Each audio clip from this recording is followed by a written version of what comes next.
Hi everyone, I hope you are doing great. In this video, I would like to review and explain AlphaGeometry paper authored by Google DeepMind scientists published in Nature. The outline of this video is as follows. First of all, we discuss the importance of AlphaGeometry and the current state of AI in problem solving and reasoning. Then, I'll explain the working principles of AlphaGeometry simply, and in the end, I'll explain the proposed procedure for generating synthetic data for training the language model in AlphaGeometry. A few days ago, Google DeepMind released the paper AlphaGeometry, and all the leaders call it a step toward AGI. It achieves a significant performance in solving math Olympiad geometry problems without human demonstration and only using synthetic data.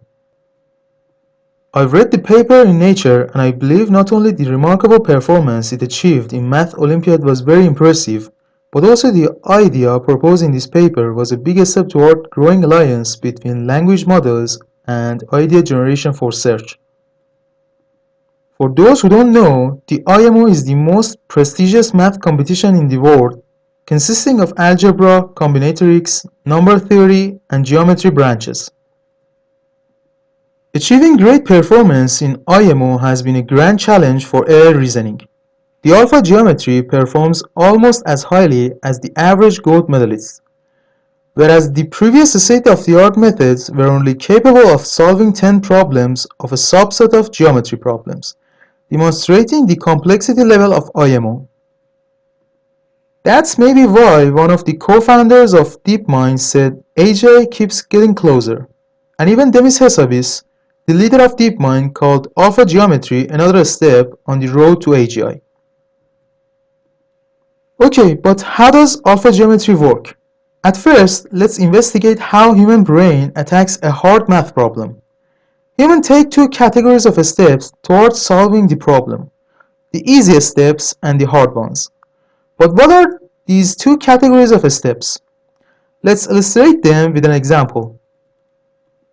Assume we have the following problem at hand and we want to solve it. It seems pretty complicated at first. But a clever friend of mine recommended me to use the change of variables technique and let m and n be 2 to the power of x and 3 to the power of x plus 1 respectively. By this assumption, the complicated problem turns into an easy quadratic equation which can be easily solved by following a list of predetermined rules and algorithms. The clever idea of using the change of variables technique was the innovative and the hard part of the solution, often called pulling a rabbit out of the hat by mathematicians, while the rest of the solution is relatively more mechanical and is regarded as the easiest steps and can be done using symbolic engines such as Wolfram Alpha. The same approach is used for solving geometry problems as well, in which constructing some auxiliary equations, angles, and etc. are regarded as hard steps or pulling the rabbit out of the hat. And given the theorem premises and the rabbits, the problem turns into a mechanical state that can be solved using symbolic engines. AlphaGeometry is exactly built upon this approach and consists of two subsystems. One of them is responsible for constructing auxiliary stuff or pulling out a rabbit and turn the problem into a more mechanical state, while the other one is a symbolic engine and is responsible to solve the problem based on the theorem premises and the rabbits. And if the auxiliary equations are not informative enough for solving the problem, we can always go back and ask for more rabbits, and continue this process over and over again until the problem is finally solved. In AlphaGeometry paper, the subsystem responsible for pulling out a rabbit is a generative neural language model. In order to solve geometry problems using AlphaGeometry, the problem represented in natural language must be translated to a geometry-specific representation in such a way that computers can easily parse and process it. The acquired representation is then passed to the neurosymbolic loop, and hopefully at the end, AlphaGeometry returns its solution also represented in this geometry-specific representation.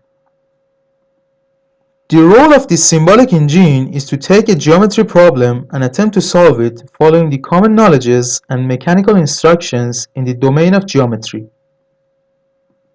The symbolic engine that authors developed is very capable in solving geometry problems and outperforms state-of-the-art methods. Although the achieved performance is remarkable, it is still far away from human-level performance. So they coupled their symbolic engine with a generative neural language model and developed a neurosymbolic system by integrating these two subsystems in one, called the AlphaGeometry. The AlphaGeometry almost scores as average human gold medalists. Neurosymbolic structure is not a novel structure and has been investigated previously in the paper Generative Language Modeling for Automated Theorem Proving. Now let's discuss the synthetic data generation procedure. Let's start with a simple example. We can sample a set of random premises, deduce new facts based on them, and form a deduction tree. Then, serialize the tree and represent it using a textual representation ready for a language model. But unfortunately, we still don't see any rabbits here.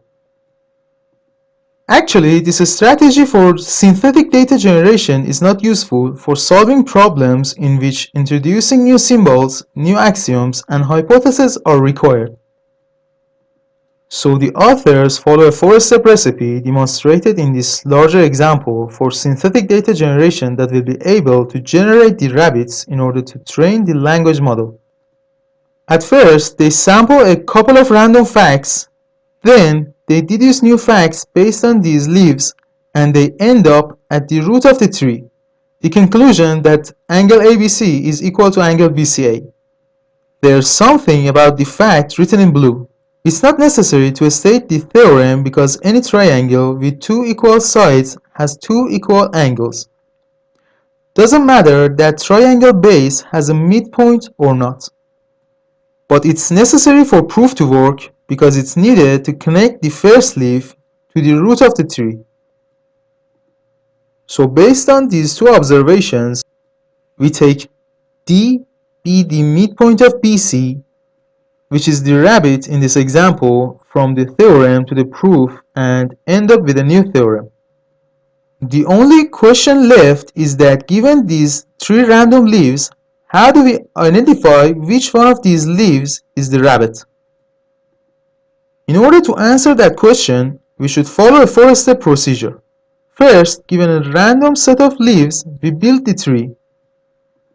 Second, we must perform conclusion traceback in order to identify the set of necessary leaves to make the conclusion.